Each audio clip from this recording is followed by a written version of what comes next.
I was going to make a joke about wanting to wait till tomorrow, but you wouldn't even find humor in that. You would just be angry. I would be angry now. It was a lot. It was a lot. It was a lot. I want it stated clearly here at the beginning that I gave you the out to wait till tomorrow.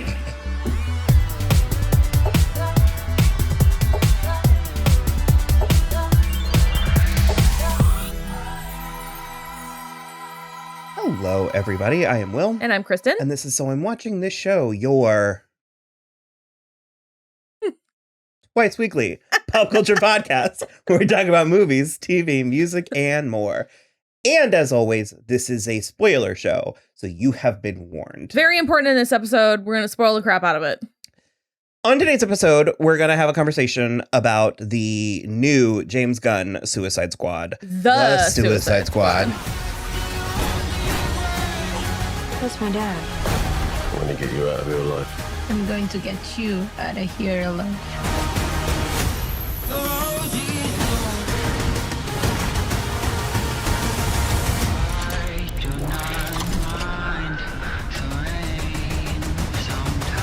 I have had and have mixed feelings about this one.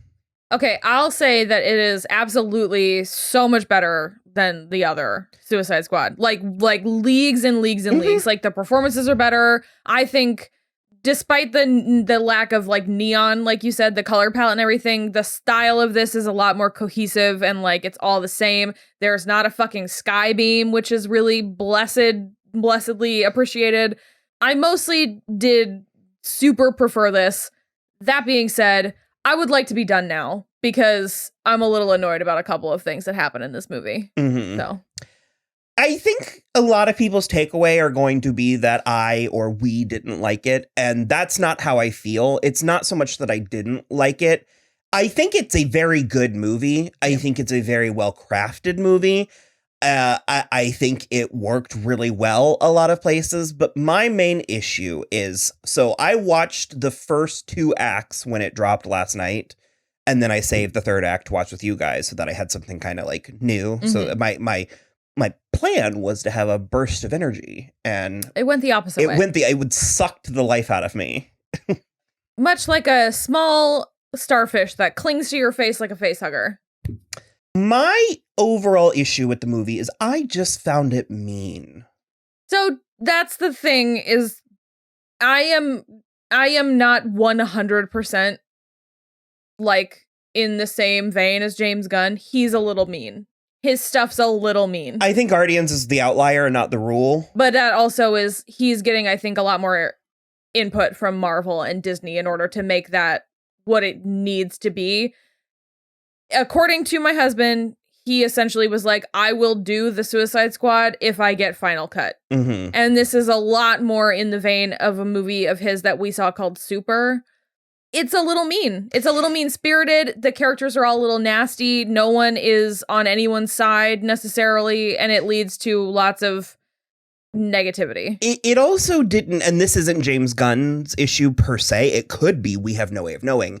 But because of the jumbled hot mess that is the DCEU, it didn't feel like it was part of another world. Mm-hmm. Like if this were my introduction to the DCEU, I would have no clue what Harley Quinn's deal was. Yeah. She's in a different movie, if you ask me. I agree. I think her... And that's not a complaint against Margot or her stuff is the stuff I liked the most. I think her and Rick Flag specifically... still feel like they're part of the old movie. Well, or at least that universe, sorry. They had more to draw on. So I felt like I already knew them because I did already know them. And like this Rick Flag feels like he's been through Suicide Squad's character arc and they are friends with each other. And so it's that kind of thing where I'm like, you're right. They do feel like they're in a different movie. And it's like he is able to weave into the new characters a little bit better because he is in more of the movie with them. But that being said, it's just a little disappointing that like the opening of this movie is kind of, it just... Well, also in a post-Deadpool world, it wasn't as shocking or thrilling as I think they thought it would be. I sort of was like, oh, are we just going to like establish these characters and then shockingly kill them off? And I was like, surely not. And I was like, oh. So that's the thing is like it was shocking enough to me, but it was like at the same time I just was like I like was trying to make the movie deeper than it was because I was like, oh, maybe Savant is like a thing and this is like what he's like imagining is gonna happen and we're gonna pull back and it's gonna be a very Twilight Breaking Dawn Part 2 thing. And I was like, oh no, they're just all dead, including Boomerang, who is the only one I liked from the first Suicide Squad. I was really bummed about that as well. We have a fondness for Jai Courtney. Number one, he's good. Number two, he's hot. Number three, we liked Spartacus, Blood and Sand. I was also excited. didn't hate the first Divergent movie. Well, I was excited to see him with new material. And again, it was like because he had a relationship with Flag and Harley. I was excited to watch it bloom. Yeah. There's no reality where I thought that Cara Delevingne's June Moon was going to be in this. But I think I wanted it. Like, I think deep down, I know that Enchantress is largely considered a negative from the first one, but I think that's a result of the movie and not the character. Also, it's like, I mean, you could have played it real easy with that. I mean, I don't share that necessarily. I wouldn't have disliked having her in it, but I wasn't like waiting for it. Well, they didn't even acknowledge, like, they didn't even admit, like, he wasn't like, I've been through this before, or like, or even if they had killed her off in between, or like a flashback or something, that I guess that's kind of what I wanted. Because June Moon, the scientist, was alive at the end of the first one. And that's the thing is, like, they could have played it real easy and just like, what, Rick Flag can't have a compass like Captain America with like some broad's picture in it? You're joking. That would have, I mean, they could have even turned it into a joke. Like, regardless, it just like, there was an element of it to me that just didn't. And again, I know that this is partially my issue because I'm trying to make it gel with the established canon. But what this felt like to me was like plucking 2 or 3 characters out of, let's say, like the MCU or the DCEU or something, and then plopping themselves in the middle of the like satire The Boys. And so like Harley Quinn was very straight, like she was the Disney face character in a world populated with like snarky comments on those types of characters. Well, you're also so right too, is like Margot Robbie plays her so straight. She's just like regular. She just is Harley Quinn. And again, those are the parts about it that I liked the most. Same. This is not me like necessarily saying it was wrong or bad, but it left me feeling conflicted or frustrated with the movie. So we did mention that we lost Jai Courtney. You know what's funny is I thought I was going to be the maddest about it, and you were way madder than I was. I really couldn't let it go. You couldn't, in a way that I was surprised about. We were like 20 minutes past the scene, and you were like, "Guess I'm not getting over that." No. It was still chapping your ass. I just think it was. I mean, okay. Here's the thing: if this is going to be it, and we're done with Suicide Squad shit, then whatever, fine. But it also, this is clearly, like we discussed, leading into a what's his name? Peacemaker TV show. And so it's like these characters are going to keep existing, and I'm just like, you're killing all of the characters that people give a shit about. You're taking them out of the running. And I know that the Suicide Squad would lend itself to being like a revolving door of just like, mutant, like guns for hire kind of thing. But at the same time, I'm like, do you not want brand loyalty? Well, we reached a point in this movie where I was like, oh, is this like gonna be like Rogue One? I was like, oh, is this in fact a suicide mission? Literally, if they had killed Harley Quinn. She's the one I don't think you could get away with. So, okay. Although, I mean, I can't imagine there's plans for a sequel to Birds of Prey, so. Yeah, I don't know. That's the thing I'll say is like, my husband was making fun of me because they killed the hot guys, and that's what I was sad about. But I also feel it from a character perspective, which is that Rick Flag is the like straight man. He's the military guy. He's like Amanda Waller's right hand, essentially. Killing him feels extremely short-sighted for the future of this franchise, if that's what they're going for. You know what I mean? There's no go-between. I am there with you, not nearly as much as you are. You find Joel Kinnaman very appealing. He is like, yeah. And so I think the average viewer, he's sort of like G.I. Joe. I think they could replace him so easily and the average person wouldn't mind. Okay, I see that physically. But where I mind is that I finally, 2 movies later and I came around. And so it's like, I feel like, like for instance, and I mean, we've gotten in trouble with this before, but sometimes we spoil other things if they're old and we think it's Common part knowledge. of the conversation. So spoilers for Guardians of the Galaxy 2. Okay. But it's like killing Yondu did deep character and story work that I don't think this did. It was just sort of like, you don't get your toy anymore, but we'll buy you a new one maybe. Well, and that's the thing though, because to me it is, I understand what you're saying physically. You could just replace him with any 6'5", Swedish Adonis. Like I get that for sure. For me, it is character-based because he had relationships with like 3 other characters that are existing now in this universe. Well, like I said, I mean, bringing in Bloodsport? Yes, and Peacemaker? Yes. I think it added to him. And that's what I mean. Where it was like, for me, it was that, I finally care about him and you're taking it away from me is sort of how I feel. Exactly. And that's the thing is like, he's got this like a very deep relationship with Harley that he was like, we have to stop the mission to go rescue her. And he has this, deep military relationship with Bloodsport. And then he has this antagonistic, but still militaristic and like political relationship with Amanda Waller. That's all interesting shit. And to just have him murdered by the like new hot guy is, I think, short-sighted. I found that to be more interesting than you did. I liked Peacemaker a lot. I liked him too. It shocked me a little bit when we get to that point in the movie where he's, I mean, I guess I'll use the term bad guy. He becomes antagonistic. Yeah. Well, it's for a purpose. It's explained and it is very established. Yeah. He's very like rah America. He's enthusiastic to eat the entire beach full of dicks if the country needs it. If that's what liberty demands. And because there's even a line about killing women and children if that's what it takes. I'll kill every man, woman, and child it takes to. And it's very funny while it's happening. I am apparently a huge fan of John Cena's. I don't really know why I fought it.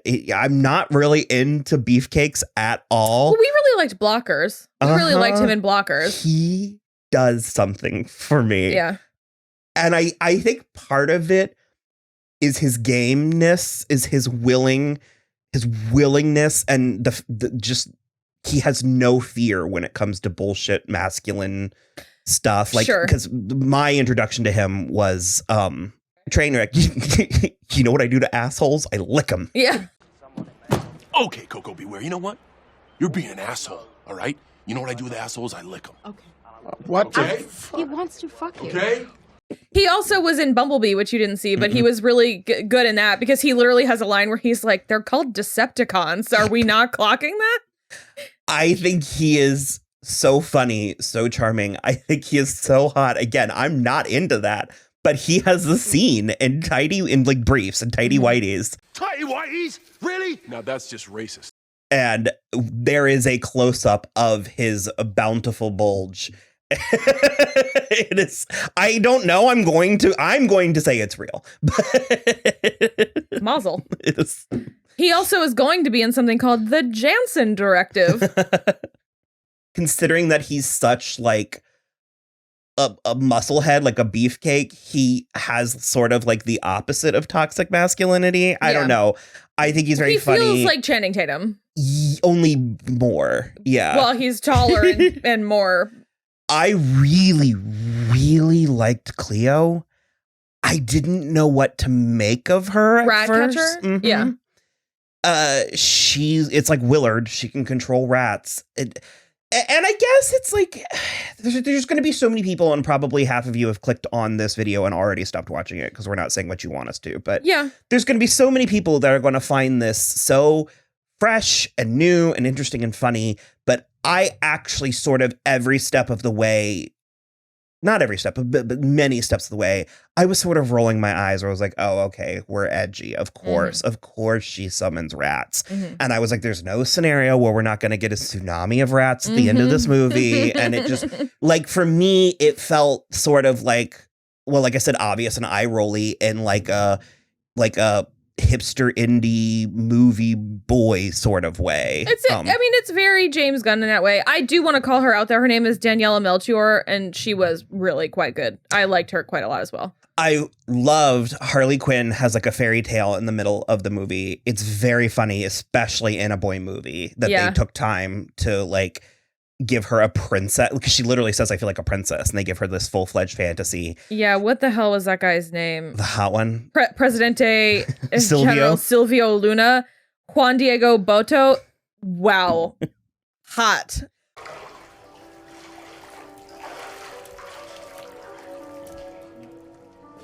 They should have saved, there is a penis in this movie, and they should have saved it for him coming out of the bath. Agreed. Because the penis that we got was very like, as it fell over backwards. No, I wish it was him coming out of the bath, and then her entire whirlwind romance with him, and then genuinely shocking when she killed him. Amazing. But also I was like, oh, okay, good growth. Yeah. Well, I loved her whole thing where she was like, I told myself the next time I met a man, I had to be on the lookout for red flags. And she goes, killing children. That's a pretty big red flag. There was a lot of, we don't see it, but there was a lot of talk about harmed children. And yeah, I think it was a choice for James Gunn at this point in his career, I think. Sure. I think it was not necessarily that there were harmed children. I think it's that children would be in harm's way. Weasel killed 27 children, That's and he true. is played off as like Yeah. a lovable punchline. No, I really hated Weasel. It was really horrible to look at. I really hated it a lot. I did not care for any one single moment of Will that. and I were talking near the bathroom. Will was like, I liked Weasel. He was like, it was funny.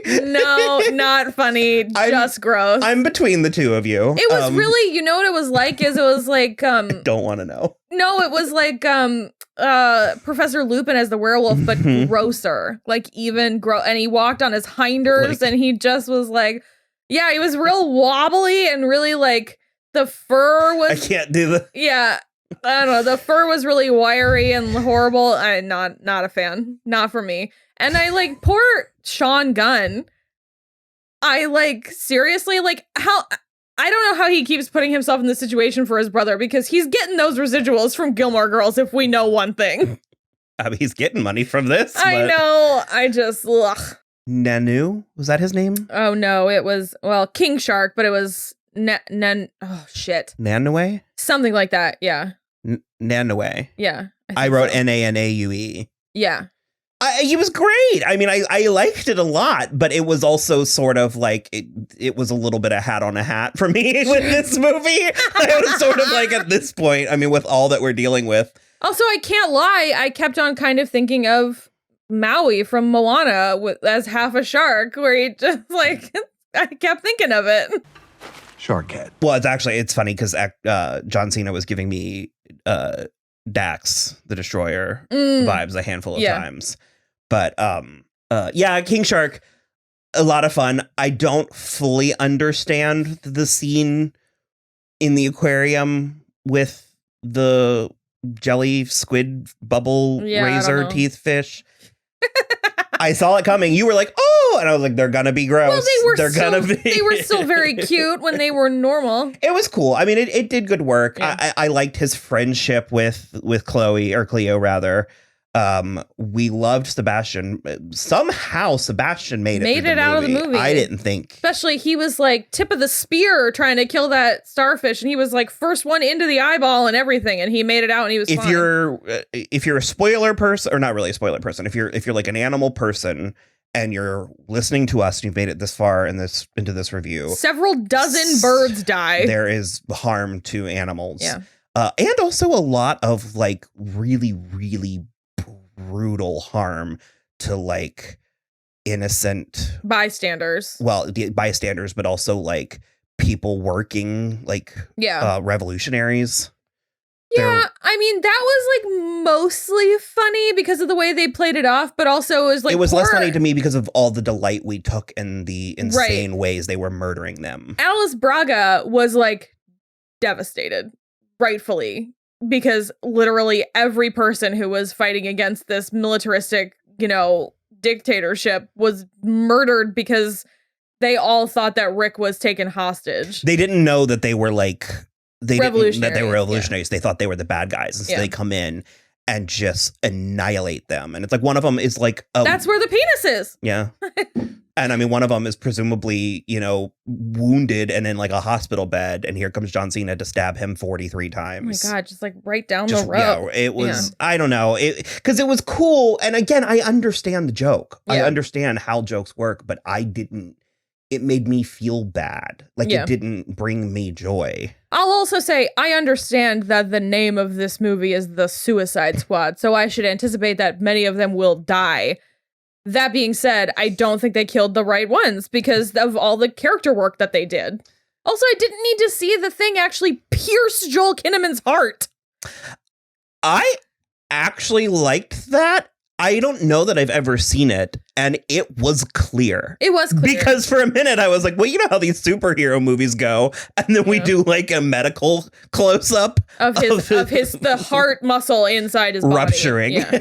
And I was like, well, there's that. Yeah. I didn't care for Peter Capaldi and Starro and all of the people that they were experimenting on. I mean, I get the message, and believe me, I know the American government's bad. Well, we've also discussed before how much you don't like animalistic experimentation on humans. Or animals, for that matter. Well, like District 9 really fucked you up pretty bad for like ever. I feel bad about that still. I'm gonna have to retell the story. We'll probably cover it at some point. If it wasn't that, it would have been something. No, I'm gonna have to tell it. I mean, long story short, I didn't know District 9 was rated R, and I've seen plenty of R movies. I'm fine with R movies, but I come at it with a different mentality. Well, it's also a South African rated R movie. And there's basically a scene where they're like experimenting on live people. They're like drilling into their arms. And it made me physically nauseated. Like he almost had to leave the theater. I was gonna say, did I leave the I left the theater in Annihilation. But you almost had to, yeah. David Dashmalian. Oh, Dasmalchian. Dasmalchian. Yeah. That was good. He was good. Yeah. I like him so much. It was interesting. It was one of those things that was really out there. The stuff with his mom was funny. Yeah. James Gunn evidently picked like very unrecognizable characters to do this with on purpose. My Kingdom for Poison Ivy, but I guess that's a bridge too far. Yeah. But I did really like him. The polka dots were really weird and funny and cool. And again, though, I wasn't like this again. Yeah. But now he's dead. So he survived. No, he didn't. He absolutely did not. He died. Yeah. I'm just like, what's the point kind of at this point? I mean, I guess we've still got Deadshot out there.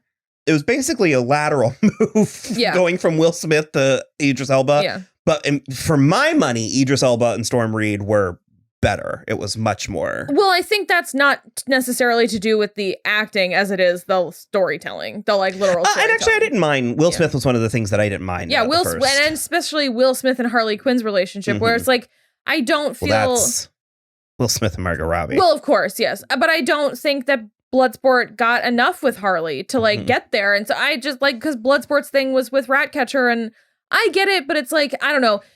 I can't explain how much I liked this better than Suicide Squad. At the same time, it really did not tick all my boxes in a way that I was really, really hoping it would, because I generally do really enjoy James Gunn. Way better usage. Certainly way more interesting usage of Amanda Waller. Yes. Oh God. And she still ruthless, but somehow more. But she looked better in my opinion too.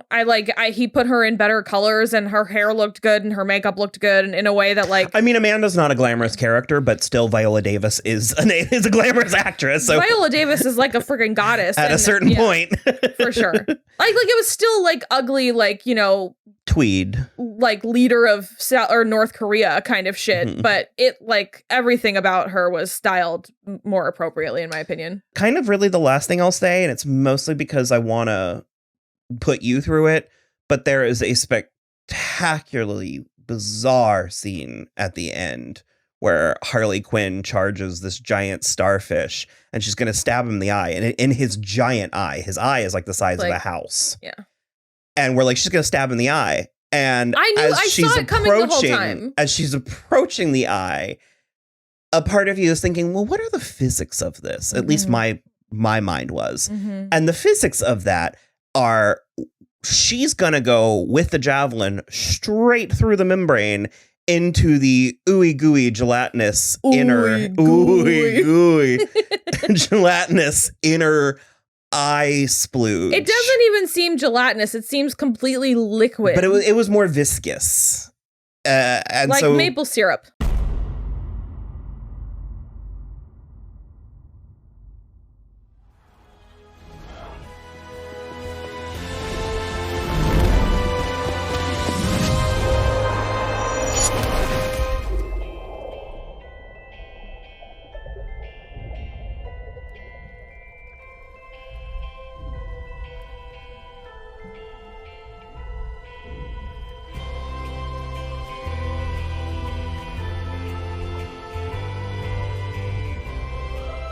And so she has this like dreamy scene inside this eye, in which case a bunch of normal sized rats.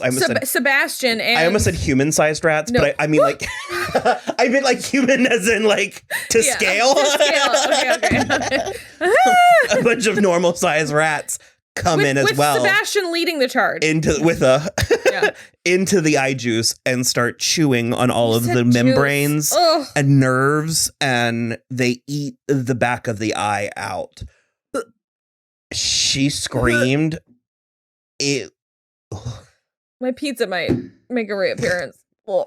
I've never seen anything like it. No, I've never seen anything like it. Because as soon as she got the javelin, I was there the whole time with the javelin, and I was like, she's gotta fucking kill the starfish. I get it. I didn't expect her to go into the starfish with the javelin. It was really alarming. And then R.I.P. that entire town of people. Yeah. Because they're all dead with starfish face. Oh, did they not like get better when the big starfish was those killed? Those are corpses. Oh shit. That's why none of them stood up and pulled the stuff. I mean, yeah, I guess they didn't. Yeah, that's really women, children. I don't know. Yeah. It was a lot.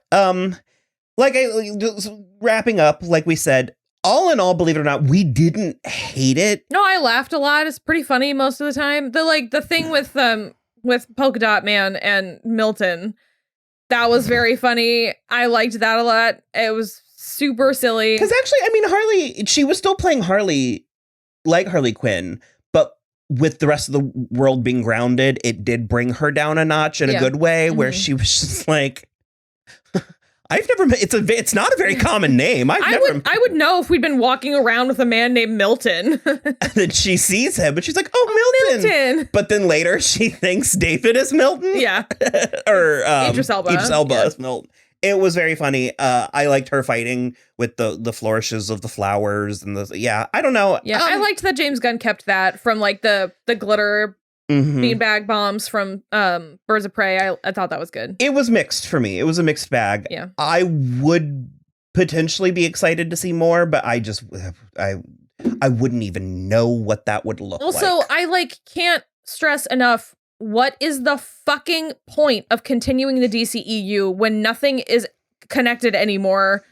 It's whose line is it anyways of cinematic universes? Yeah, all of the actors... It's all made up and the points don't matter. Yeah, all of the actors don't care, or the characters are dead, and I'm just like, why are we still doing this? Why? Just let it go for 5 years and then try again with new people who aren't Zack Snyder, probably.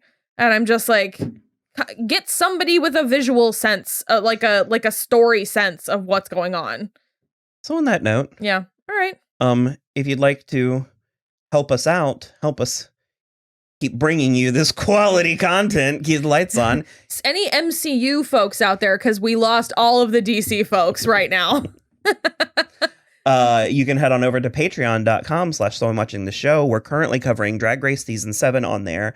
We have plans to do more, and we're thinking about implementing a tip jar to just throw into stuff. So anyway, that people were trying to make money. Yeah.